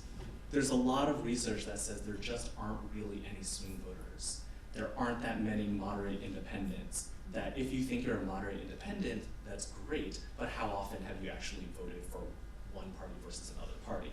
It turns out most people have a side. And so this idea that only certain people are really being heard, it's true, only certain people are voting, and that is a real concern. As I said, the wealthier you are, the better educated you are. Those are all things that lead to turnout in your group, but it's not necessarily true that you can put a lot of money in and swing votes, and that both from the politicians necessarily and from the voters necessarily. There's a reason why you put a lot of money in to try to turn out the vote, right? A lot of effort right now is on getting out the vote, but a lot of research is just not totally conclusive, even though we hold some of these assumptions about it. I'm not talking about the vote necessarily, I'm talking about the nomination process, the money that's put into, you don't get nominated unless you can raise money. Right. You're not powerful in that nomination circle to who gets to wear the robe unless you are able to deliver money to the, so it's not the vote, the swing the votes that's of interest to me. What's of interest to me is who gets the nomination is really determined by money, not the vote. The vote is inconsequential, and doesn't have any consequence in that because we only get two to vote for. Right. Well, I think actually what this question is pointing out is a blind spot in our conversation that we haven't quite addressed, which is the notion of political parties. And our democracy is really sort of constructed today independent upon this notion of having two parties through which there is a fundraising mechanism, and that fundraising mechanism does have a big impact on who gets elevated in the party structure and who eventually becomes before us as candidates. But we didn't always have political parties. This was not something that was originally sort of baked into our Constitution and our democracy and our republic. No, not at all. I mean, as a matter of fact, parties were seen, the idea of national political parties, everyone assumed that there would be local factions bumping up against each other, but the idea that there would be national parties, first of all, they wouldn't have believed it. How could you possibly have a national anything that would unite people from Massachusetts and people from Virginia? People couldn't conceive of it. But also they assumed, and make what you will of this definition, a political party is essentially a group of people who are out to serve themselves and not the general good. So in their mind, you're supposed to put a bunch of interests together in a room and have them bang against each other and come up with some kind of compromise, and that's the way it's supposed to work. So when you get the Jeffersonian Republicans and the Federalists beginning seemingly to form in the mid to late 1790s, people don't see that and say, oh, yay, we're going to have a party system. They see that and they say, oh, uh-oh, like we're going down, like this is bad. And you know, when Jefferson becomes president, and the first thing he says in his inaugural address is, we are all Federalists, we are all Republicans, right? Now we're done with that. Now we're going to brush that aside, and we're going to go back to a normal state of politics. So yeah, that was not at all on the radar screen when the people were essentially putting this system together. And Allison, it strikes me that I didn't ask you about how African Americans, as both before emancipation and slavery is ended and afterwards, viewed the political party structure and how they would choose where to hang their hat. How would they identify themselves as being in one party or another? What went into that? Well, what goes into it in the North before the war is who's advocating abolition. And it's as simple as that. If you are in a political party that is actively pushing part of those people that Congress cuts off with the 1836 gag rule, then African Americans are at your side. They're going to host a fundraiser. Their churches are going to raise money for your candidacy, etc. After the war, African Americans support the party of Lincoln, as we've heard ad nauseum in the last 2 years. And they support the party of Lincoln because it is associated with freedom and with the Union, right? But it doesn't mean that there aren't fusion candidates, even in the period of Reconstruction. In particular areas of the South, African Americans are sort of going back and forth. Well, what are the Democrats offering me? Is there a reason that I would vote a Democratic ticket? There are black men writing into the Atlanta newspaper saying, look, the people with money on the ground who are doing hiring are Democrats, so we should vote for Democrats, right? So they are being very pragmatic. And the African American community stays Republican until the Great Depression. It's FDR that lures people away. And ultimately, people decide that Hoover and the Republicans aren't doing anything for the African American community. And the Democrats seem to be offering something that looks like jobs, that looks like a conversation about housing, and in Chicago, as well as in Philadelphia, as well as in DC, seem to be suggesting that there's a role for blacks as part of a Democratic constituency. Not everybody switches, even then, right? To the end of her days, Zora Neale Hurston was a Republican. And sometimes challenged black candidates who questioned her, right? So people are pragmatic, and they are looking for what their loyalty will buy them. And contrary to the current occupant who believes we have nothing to lose, I disagree strongly. Well, I think also historical perspective there helps us decipher some of this language. People sort of make these blanket statements or say that if something is monolithic and has only one shape, there's obviously a lot of nuance that looking into the history and actually looking at the texts can reveal. I wonder if, Paul, really briefly before we get to the next question, could you address anything in terms of Native American voters and party politics from your research? Yeah, so similar in the 30s, the Roosevelt administration, especially with the help of John Collier, they would actually go out to Indian country, and they would talk to them, and they would look at irrigation needs and so forth, and there would be funding with the CCC Indian Division, and so money was flowing. And I think it's the same for a lot of American citizens, American Indian, African American, white, rural. The government becomes a presence in their lives in a positive way.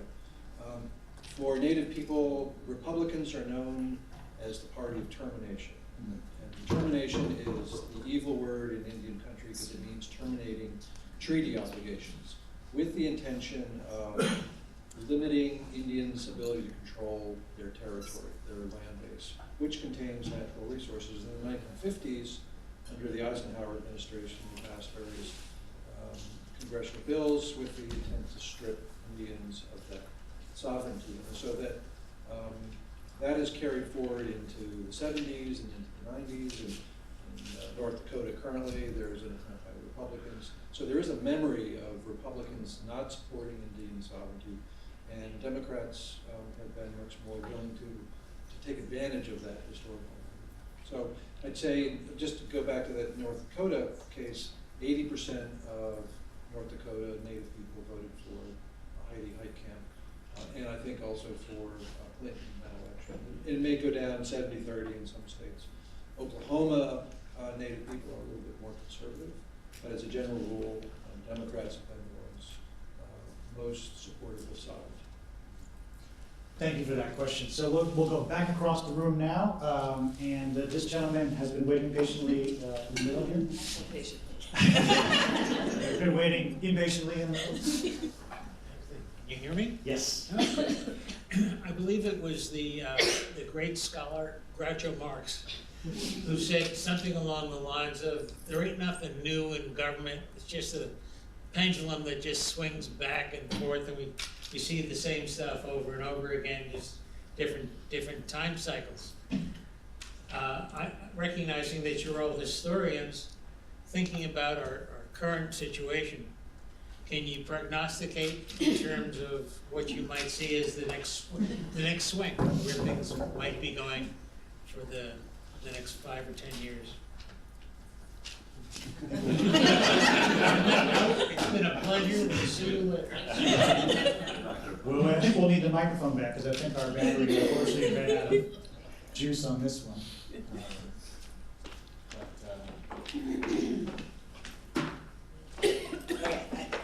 First off, as a historian, I can't prognosticate in that way, but what I can say is, when you take the long view, the historical view, what you see at various points in American history are moments when it feels as though, and people are conscious that, there's some kind of a decision being made or some kind of a direction being taken that feels more fundamental and more major than typical politics, right? So in the late 1790s, when actually democracy, or how democratic should a politics be, was on the table, that was one.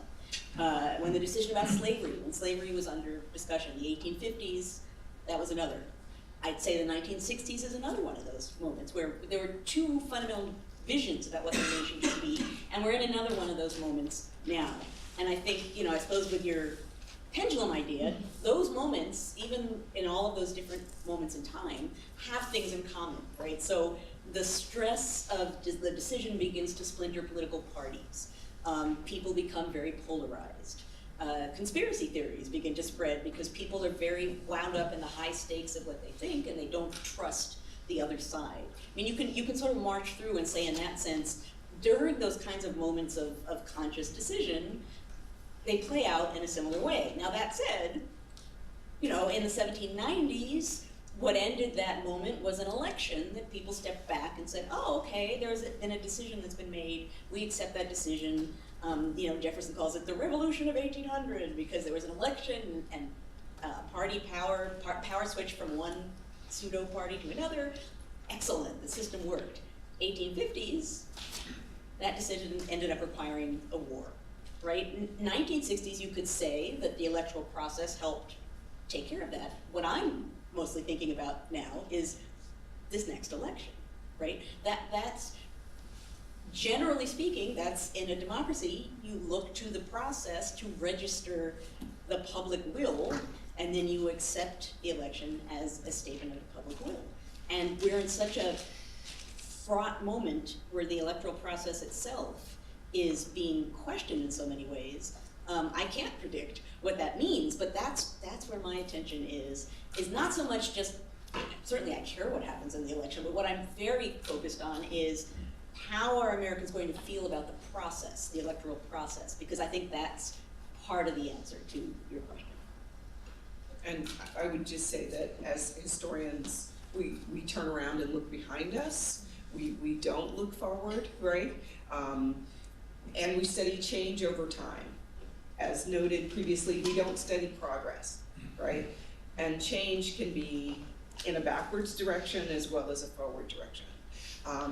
The problem I have with the idea of the pendulum and that it will all even out is I would add to the list of moments the Great Depression as a really clear moment that we had to make a decision which way we were going as a nation.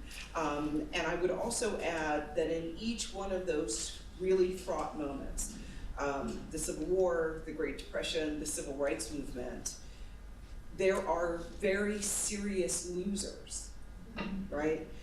People literally lose their homes, lose their livelihood, their lives are destroyed. And so I was at the Association for the Study of African American Life and History conference in Indiana when the Kavanaugh decision came down. And there with a group of Black scholars, historians, political scientists, etc. And I imagined to cheer ourselves, everyone started saying, well, you know, we've been here before, we know how to do this, we retreat to our churches and to our fraternal organizations, and we begin grassroots education, and we rise up again. And my very first thought was, A, I'm tired. No. I'm opting out. Someone else has to do that, the next generation. But also B, not all of us made it through.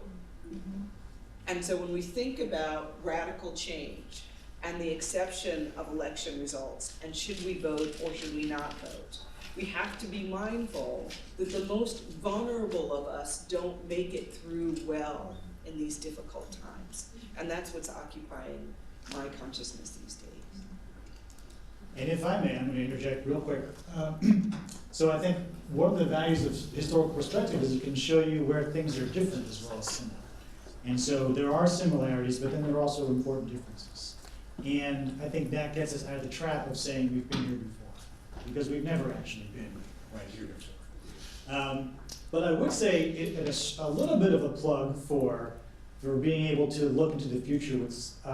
We have an interesting blog post that we put up recently on our blog, which I encourage you to check out, where a historian looked at the activists of the late 60s who then went to become lawmakers in the early 1970s.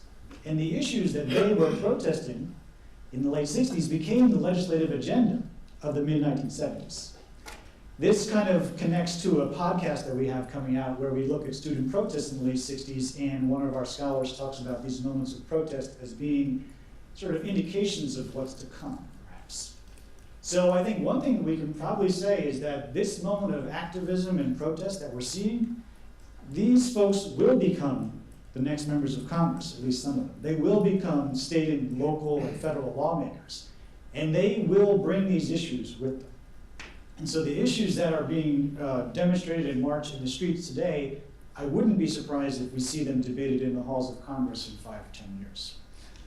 And so that may be one prescriptive element that we as historians can offer. Let's get a few quick questions in before we have to conclude. I promised to make sure we get some student questions in. So we have a student question here with Kevin. We have a student question there with the gentleman in the hoodie. Okay, can you hear me? Yeah. All right, so my question is, so 2 out of the 3 presidents I've seen elected lost the popular vote. I want to know if you think there's a genuine utility in the Electoral College, if we need to do away with it, and if we should keep it have to be inclusive, more representative of what people want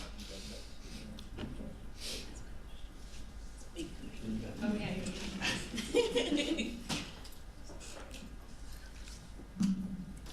Once again, I'm not going to be prescriptive, but I will say it matters that the reason there's an electoral college was to keep the process of electing a president away from the populace, right? It was to add a layer of protection so that no matter what the people chose, there'd be electors who would also be making a choice. You know, Hamilton, when he stood up in the convention with his plan of government, not only did he want an electoral college, he wanted electors choosing electors. Right? He was stepping as far back as he could from the populace. So, in a sense, when you're talking about electoral versus popular vote, that is a very logical legacy from the way it was set up, because that was the assumption. That's part of what they were doing, was trying to step away from the popular vote. So I can't be prescriptive, but I can certainly say that what you're noticing absolutely, in a sense, the system is designed to do that. Jonathan, do you have any thoughts on electoral college?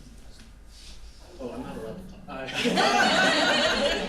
That is not the kind of thing in which I am allowed to have an opinion in terms of like, should we have this or should we not have that? But from your experience, I guess, in covering it, have you sensed any voter frustration with the electoral college or the way that our system is sort of electing the highest office in the land? In the wake of 2016, depends on who that person voted for. Right? Seriously, depending on who the person voted for, it's either a great injustice to representative democracy, or it is a great way of maintaining power and giving, minority protection to those of us who are in the rural areas, and et cetera, et cetera. Depends who I talk to. The gentleman with the hooded sweatshirt had a question.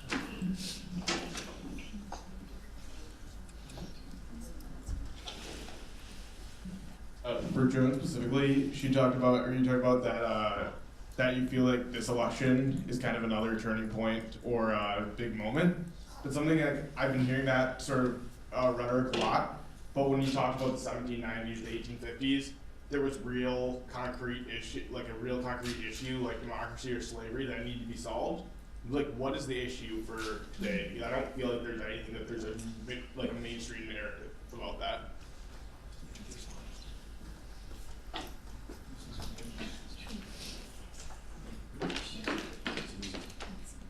I mean, I think I would say that yes and no, there's an issue. I think more than anything else, what unites those moments is there are moments when Americans understand that there's a debate that's going to fundamentally change something about the nation more than normal electoral politics do. So the debate over slavery is one of those moments. The late 1790s, when people are trying to come up with how democratic a politics we should have, is another one of those moments. But all of them, the thing that they share in common and the thing that we're also in the middle of right now, is more than anything else, it's people understanding that there's a debate about what comes next in some way or another, and that's a high stakes, it feels like a high stakes debate. In many ways it is a high stakes debate, and that fuels the kind of political moment that we're in. We can take one more question. We as historians, we know we can talk about these issues all night probably, but we are sensitive to time. We do want to make sure that people have an opportunity to get home and continue on with the rest of their evening. So this will be our final question. Hi, my question is for the entire panel. We seem to be living in a time where there's a great deal less faith in the information in which we are presented. Between foreign powers meddling in kind of the pre-election media, and just in general the vast scale of disinformation out there, making it difficult to be a really informed voter and making decisions based on more things with a greater deal of fact and a less on spin. So I guess, how do you see this, to a certain extent, loss of confidence in, the information, especially surrounding a political election, affecting democracy now?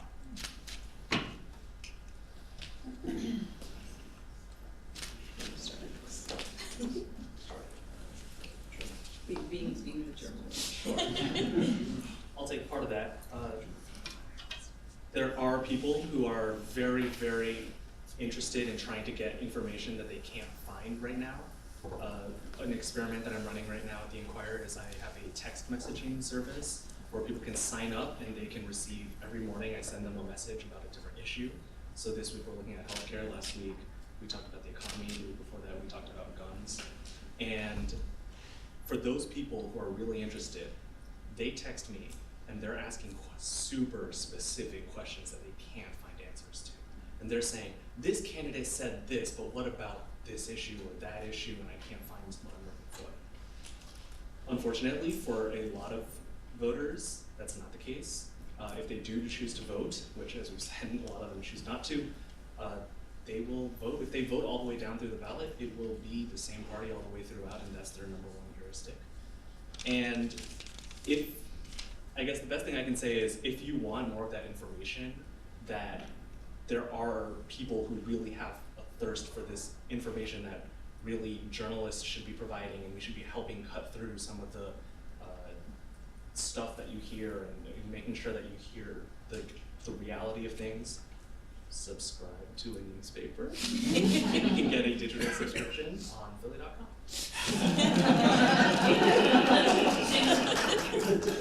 You guys have books to plug, so I can plug. Right, that was subtle but effective. Right. Not that subtle but effective.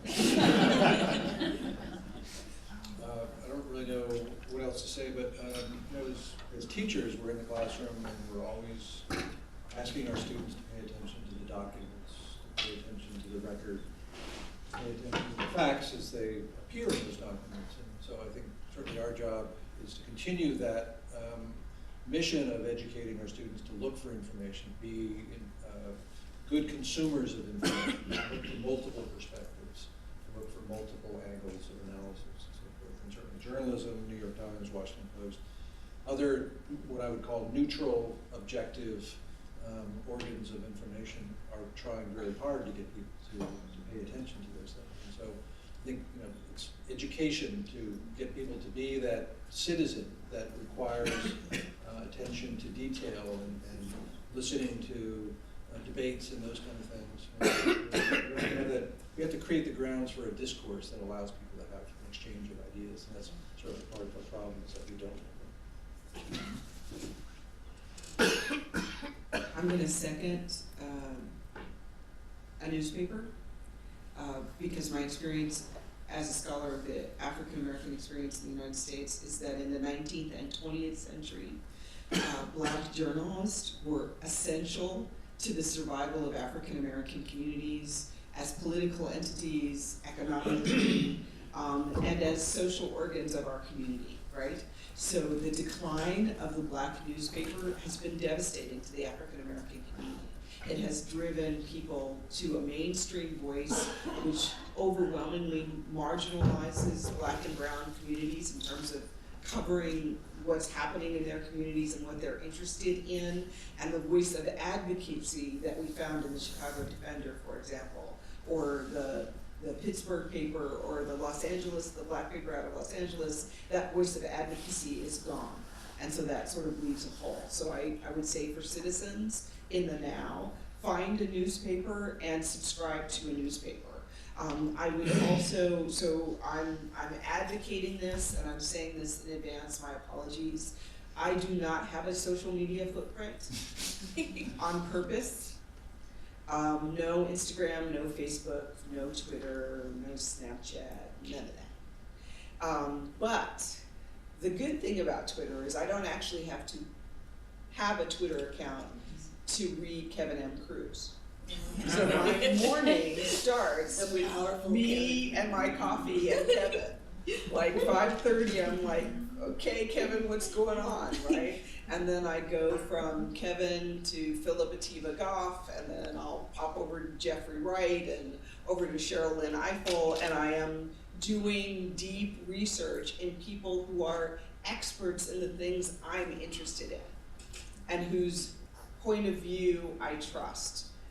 And particularly in Kevin's case, because he backs it up with historical evidence every time, right? He's my morning vitamin. So that's my suggestion. And I think related to that, obviously part of what we're talking about here is being a smart consumer. The other thing that we're talking about, interestingly, is if democracy is in essence one big discourse or one big conversation, new forms of technology scramble that, right? So social media, the internet has done that, particularly social media. So at the same time that you can use that to be a smart consumer, it's also confronting you with waves of evidence that, as you're suggesting, we can't always judge. The Telegraph did the same thing in the mid-19th century, that suddenly there was information and where is it coming from and how fast was it coming to people. So oddly enough, things that allow information to spread more quickly and more broadly, initially, logically enough, there's a moment where we don't really know how to deal with that. And so I do think, I love the fact that newspapers are part of what the panel is deciding, and I agree with that. I think it, but I do think it has to do with actually being proactive in seeking information and not sitting back and allowing it to wash over you. In which case, really, as you're suggesting, it's hard to judge. I don't have much to add, only to say that fake news and misinformation itself has a history, and we covered that in one of our panels last year. And so if you're interested in watching that and hearing some of the historical perspective behind disinformation, I encourage you to do so. I also encourage you to join me in thanking our amazing panelists.